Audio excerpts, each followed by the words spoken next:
porque nós estamos num processo de reação à estagnação de tudo aquilo que se tem pretendido para renovar, para mexer nas grandes ações que o governo precisa tomar e que a gente vê que não toma. E então queremos aproveitar o pedido de impeachment proposto pela deputada Janaína para que ela nos coloque a par dos fundamentos, para que também esses fundamentos nos sirvam para a nossa luta, porque o Supremo está passando dos limites, por uma série de fatores que não precisa aqui recapitular, todo mundo sabe. Então, deputada Janaína, fique à vontade, nos diga o que a leva a fazer esse pedido. Conhecemos a sua história, já deu uma grande contribuição ao Brasil no processo Dilma, e acho que agora vai trazer uma nova contribuição com a sua experiência. Deus por ouça. favor. Muito obrigada, senador Lazier, obrigada a todos os senadores aqui presentes. É uma honra, uma alegria poder compartilhar com os senhores, né? A iniciativa de fazer o pedido foi do MP para a Sociedade. O MP me procurou, indignado, é uma associação mais conservadora dentro do Ministério Público, e eles me procuraram indignados com a decisão do ministro suspendendo todas as investigações no país, né, de todos os tipos de crime, fundadas em informações prestadas pelo COAF e pela Receita. Quando o doutor Renato é presidente da associação, quando ele e os colegas de diretoria me procuraram, eles tinham uma proposta, tinham uma minuta prévia, de evidenciar que a decisão do ministro contrariava e contraria toda a jurisprudência e a lei. Eu li e falei, olha, tudo isso aqui está correto, mas nós temos que mostrar o dolo, porque não tem crime de responsabilidade por um erro. Um juiz, um ministro, pode errar na sua apreciação, na sua avaliação, mas um erro não tira ninguém do cargo. Nós temos que mostrar o dolo. E onde é que eu vejo que está o dolo? O centro, né, do pedido, que aí vem a quebra do decoro, a decisão sob suspeição, que eu até digo que é mais do que suspeição, é impedimento. Quando ele lança a mão de uma série de ações objetivando se blindar. Então, quando ele dá aquela decisão num pedido do senador Flávio, né, que muita gente disse foi para beneficiar o filho do presidente, a nossa denúncia evidencia que não foi para beneficiar o filho do presidente. Foi para impossibilitar as apurações que vinham sendo feitas com relação às movimentações financeiras do próprio ministro, que a imprensa mostrou que recebe, ou por um bom período recebeu, uma pensão, uma mesada da esposa, né, da ordem de R$100 mil. A esposa é sócia de um escritório de advocacia grande, que tem causas no próprio Supremo. Né? Ele chegou a ser sócio antes de ser ministro. Então, é uma situação que eu não posso afirmar 100% que seja criminosa, vamos dizer assim, mas que precisa ser explicada. Onde é que está o crime de responsabilidade? Está na movimentação? Está na eventual lavagem, na pretensa corrupção? Vamos supor que seja disso que nós estejamos falando? Não, não é esse o crime de responsabilidade. O crime de responsabilidade é lançar a mão do seu próprio poder para inviabilizar apurações e para não ser obrigado a dar explicações. Porque o que assusta em termos de autoritarismo é que vem essas notícias e o ministro, no lugar de fazer uma nota explicando, olha, essa situação é por causa disso aqui, ou aquela situação, todos nós estamos sujeitos, eventualmente, a uma acusação injusta, a uma ilação infundada, não é assim? O que tem que fazer a autoridade? Explicar. O ministro não quer sequer, assim, ele não se dá ao trabalho sequer de tentar explicar. Ele demoniza quem quem levanta qualquer situação contra ele, e agora ele passou a usar o próprio poder. Né? Essa decisão, no caso do senador Flávio, ela me parece inegavelmente dolosa, porque além dele se blindar e blindar os outros colegas do Supremo que também vinham sendo investigados, né, todo mundo sabe, ele usou um pedido que vem da direita. Foi estratégico. Se essa decisão fosse prolatada num pedido vindo de um político da esquerda, o povo que apoia a Lava Jato ia para a rua. Né? O povo que elegeu o presidente Bolsonaro, o povo... Então ia para a rua na mesma hora, não tenho dúvida. Seria uma comoção. Mas ele esperou um pedido estratégico. No caso, um pedido que vem de um político da direita. Com isso, ele calou todo mundo. Porque a esquerda, claro, vai ficar quieta porque vai ser beneficiado. E eles são espertos. Quem diz que esquerdista não é inteligente? Eles são inteligentes, só que usam para o mal. Então eles vão ficar quietos, já saíram rapidamente dizendo: o senador Flávio tem direito, tem as suas liberdades individuais. E a direita, em grande parte, ficou paralisada, porque como é que vai criticar uma decisão que vem favorecer ou auxiliar o filho do presidente? A coisa é tão grave que a defesa do senador Flávio pediu muito menos do que o ministro deu. A queixa da defesa foi a seguinte: quando o COAF pegou a movimentação, no lugar de só mandar, como deve fazer, o COAF ficou ligando para os bancos. E isso não tem previsão legal. A defesa tinha razão nesse ponto. O que deveria ter feito o ministro? Bom, quais foram as informações recebidas por meio desses telefonemas? Vamos tirar essas informações. Não, ele aproveitou um pedido e ele suspendeu todas as investigações. Ele deu muito mais do que a defesa pediu.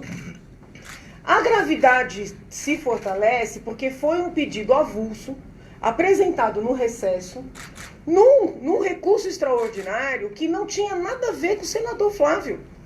Era um recurso de um casal, dono de um posto de gasolina no interior de São Paulo, que tratava de comunicações da Receita Federal. Sequer se falava de COAF nesse recurso extraordinário. Então, assim, é como se tivesse caído um presente. A gente até escreve isso no pedido. Caiu um presente, na mesa, vamos dizer assim, do presidente do Supremo Tribunal Federal. Um pedido da direita, que dá margem para ele, vamos dizer assim, alargar o que foi solicitado e determinou o encerramento a suspensão de tudo. Só que essa ilegalidade, que é muito grave, a gente apresenta este fato como crime de responsabilidade, porque ao decidir e parar a própria investigação, ele deu uma decisão estando impedido. Ele não poderia decidir pela suspensão da investigação que versava sobre as movimentações da esposa e dele próprio. Então, já é o crime de responsabilidade. Mas aí a gente faz um retrospecto com os comportamentos anteriores, nesse passado recente. Ele instaura o fatídico inquérito sigiloso para apurar crimes que não aconteceram no espaço do Supremo Tribunal Federal. Então, não poderia ter instaurado aquele inquérito. Ele mantém o sigilo sobre as partes, sobre o objeto, distribui, sem passar pela livre atribuição para os ministros. Ele escolheu o ministro que ia relatar. Ele não deu vistas desse inquérito. Isso não existe, acho que nem na ditadura isso ocorreu. Ele não deu vistas desse inquérito para a Procuradora-Geral da República. A Procuradora-Geral da República peticionou pedindo o arquivamento. Ele ignorou, tanto ele como o relator. Eles ignoraram. Eles suspenderam, que está no pedido de Vossa Excelência, eles suspenderam a circulação da revista Cruzoé, que coloca o próprio presidente da corte na capa, em torno aí de falas de delatores e assim por diante. E, como se não bastasse agora, esse inquérito, que eu até brinquei numa entrevista, que é como se fosse uma massinha infantil. Ele vai se moldando para o que precisar. Ele começou para apurar umas fake news que ninguém sabia quais eram. Depois umas ameaças que também ninguém disse quais eram as ameaças. Agora eles moldam conforme a oportunidade e eles afastaram os auditores da Receita que estavam fazendo as apurações contra várias pessoas poderosas, inclusive o próprio ministro. Então, assim, pode uma autoridade judicial decidir num feito que ele é parte, ele é vítima, ele é quem instaura, ele é quem distribui, ele é o interessado. Então, assim, esse inquérito ele virou uma monstruosidade. É absolutamente incompatível com a República. E qual é a nossa preocupação? Até onde isso vai? Até onde isso vai? Quando o ministro Alexandre manda afastar os auditores, ele faz uma crítica ao trabalho dos auditores, dizendo o seguinte: eles se basearam em matérias de jornal. Porém, ele também se baseou em matéria de jornal quando ele pede cópia integral dos diálogos, dos membros lá, ou que se diz ser os membros da Lava Jato. Então, Vale matéria de jornal para um lado, mas não vale para o outro. Aí ele considera os diálogos entre os procuradores e talvez até o próprio juiz, que é o que hoje é ministro, ele considera os diálogos válidos, tanto é que pediu cópia integral, mesmo tendo sido fruto de um hackeamento, que é crime. Os autores estão presos. Mas no caso da apuração pelos auditores, eles estão sustentando a tese de que, como teve vazamento, tem que anular tudo. Então, é visível que ele faz uma análise a depender da necessidade. E nós não podemos conviver com isso dentro de uma verdadeira república. Né? Por que quando o MP Pro Sociedade me chamou, eu decidi me unir? Porque na outra vez, eu que fui procurar o professor Dr. Hélio, né? Depois veio o professor Miguel, mas dessa vez foi o MP Pro Sociedade que veio me procurar.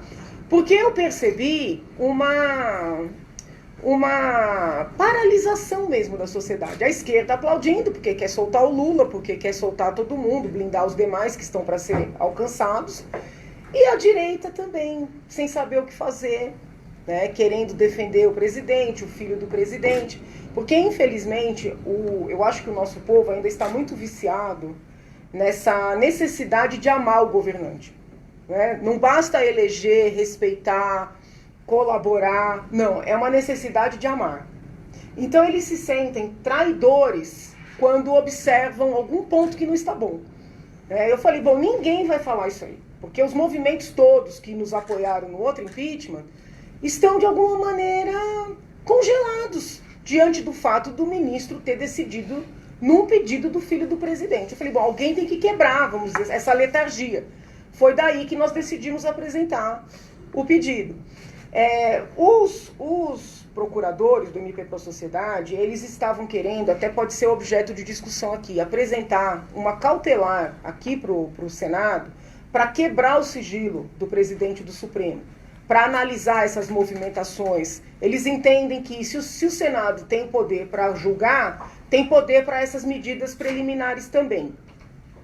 É algo que pode ser avaliado. Nós não fizemos esse pedido na denúncia, porque, na minha perspectiva, o crime de responsabilidade não está diretamente relacionado com os movimentos. Tenha ou não tenha corrupção, tenha ou não tenha lavagem, o crime de responsabilidade, a meu ver, está pronto quando o presidente do Supremo usa o seu poder para nos impedir até de questioná-lo, né? Para impedir os auditores da Receita de fazerem o seu trabalho, né? Mas os procuradores entendem que nós devemos ir além. Então, talvez, se os senhores entenderem que é possível esse caminho, talvez tenhamos aí outros crimes de responsabilidade. Vamos supor que essas movimentações evidenciem algum crime. Aí, pelo menos, além do crime comum, seria uma quebra de decoro pela prática do crime comum. Mas eu acredito que seria algo independente do nosso pedido, que já está pronto, ele é perfeito. Né? A quebra do decoro, a decisão impedida, ela já está mais, para mim, já está límpida. Aí nós juntamos o pedido feito pelo senador Alessandro Vieira, o pedido feito pelo professor Modesto, os embargos que a Procuradora-Geral da República apresentou, que juridicamente estão muito perfeitos. Juntamos a ação da rede, que contrariou essa decisão. Só que a rede vai nessa linha, foi um erro. Me parece algo muito mais grave do que um erro, porque eu jamais pediria o impeachment de uma autoridade que pensa diferente de mim, ou que eventualmente se equivoca. Não me parece que tenha sido um caso de equívoco. Né? Esse que é o centro da acusação. A linha mestra, vamos dizer assim.